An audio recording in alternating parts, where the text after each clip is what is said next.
Morning, everybody. It's Andy Cumbo Floyd.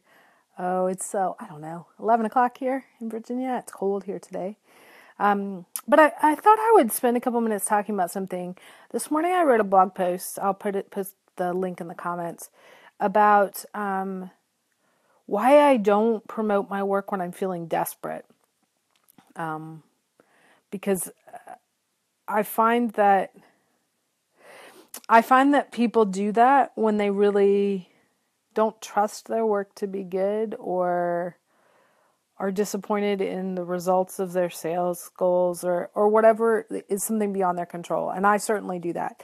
When I feel like I'm not selling enough books, I get this kind of clawing feeling and I really want to do everything I can to sell my books. And there's, I think that the phrase is the stink of desperation. People can sense that. So they tend to shy away from it, but it's also that kind of desperation makes me selfish and self-absorbed. So I wrote about all that this morning, and like I said, I'll post the link below. But I wanted to share why another reason that I think it's important not to market first when we meet people. So I have a new course starting January 1st. Discover Your Writing Self. It's totally free. If you're interested, check out my website.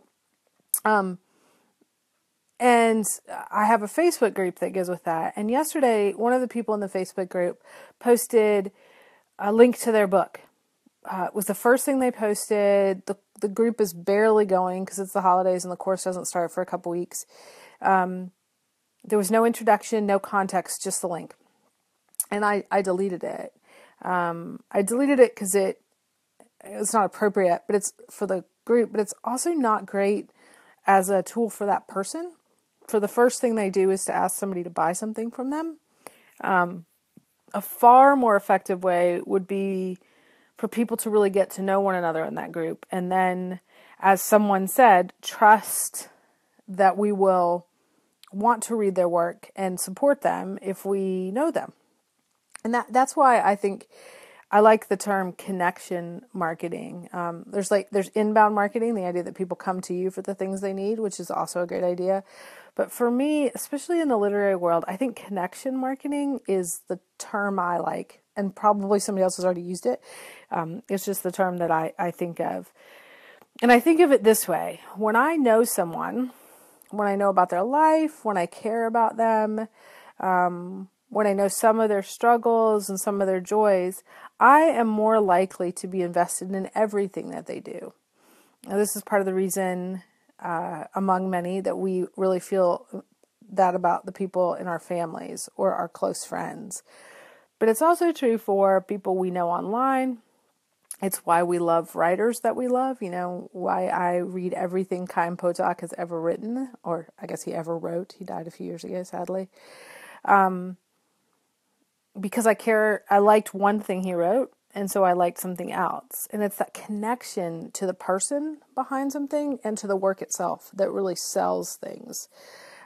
So I'm just sharing this to sort of say, let people know you as a person. Make sure your work gets out in the world. That's certainly part of all of this. But connect with people, really connect with them, share their work, tell people why you love someone else's work, comment on people's posts and share, what you're thinking about what they said in a kind way, read other people's books, tell people your stories. Those are the things that are really going to help you sell, not just promoting what you're doing over and over again. The stories are what matter, always. So those are just my thoughts this morning. I hope you guys are preparing for the holiday season well. And you're having a good, relaxing time and that the stress of this time of year isn't too high for you guys. So I wish you all the best. Have a great day.